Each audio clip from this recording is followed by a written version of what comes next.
آقا کریم صلی اللہ علیہ وآلہ وسلم نے بعثت سے قبل یعنی اعلان نبوت سے پہلے اپنی بیٹی حضرت رقیہ رضی اللہ تعالی عنہا کا نکاح حضور سے کیا۔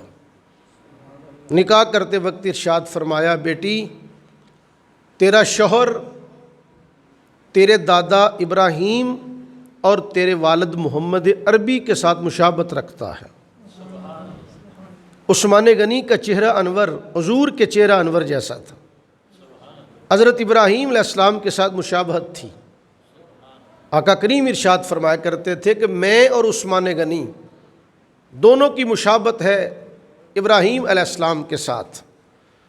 آقا کریم نے اپنی بیٹی کا نکاح حضرت عثمان غنی سے کیا۔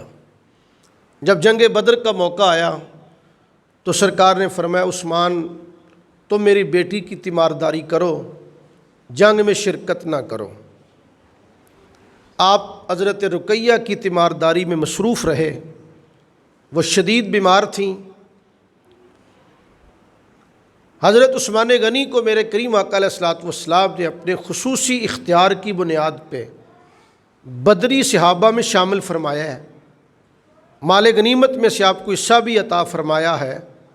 حالانکہ آپ گئے نہیں جنگ میں، آپ نے جنگ میں شرکت نہیں کی، اس کے باوجود آپ کو مال غنیمت میں سے حصہ بھی دیا جاتا ہے اور آپ کو بدری صحابہ میں شامل بھی کیا جاتا ہے۔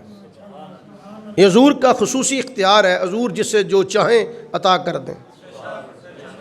جب سرکار کی بیٹی وصال کر گئیں، حضرت رقیہ بھی بقید حیات تھیں کہ ایک دن سرکار نے حضرت اسامہ کو گوشت دیا، فرمایا جاؤ اسامہ عثمان غنی کے گھر جا کے یہ گوشت دے کے آؤ۔ اسامہ بھی تھوڑی عمر تھی، نابالغ تھے۔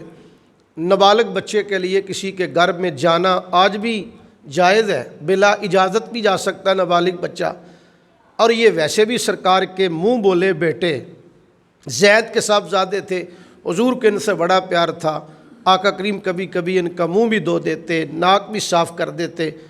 جب فتح مکہ کا موقع تھا تو انہیں اپنے اونٹ پہ اپنے ساتھ بٹھایا تھا، اونٹنی پہ، تو انہیں فرمایا کہ جاؤ جا کے گوشت دے کے آؤ عثمان غنی کے گھر۔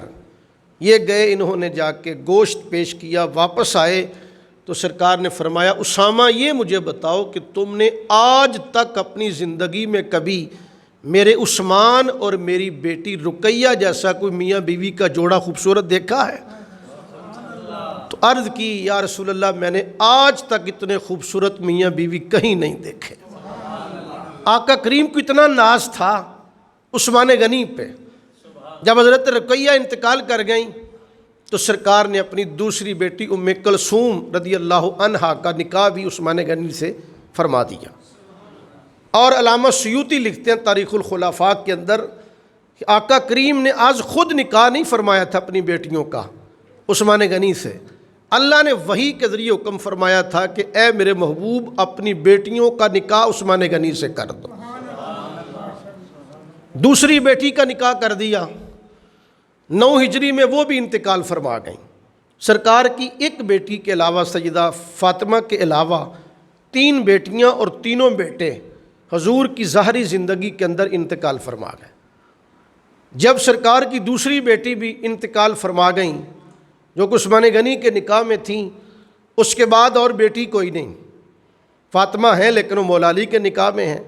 سرکار ارشاد فرماتے ہیں کہ اگر میری 40 بیٹیاں بھی ہوتیں، ایک روایت میں کہ اگر میری 100 بیٹیاں بھی ہوتیں، 100 کی 100 بیٹیاں انتقال کرتی جاتیں تو میں 100 کی 100 بیٹیاں عثمان غنی کے نکاح میں یکے بعد دیگر دے دیتا۔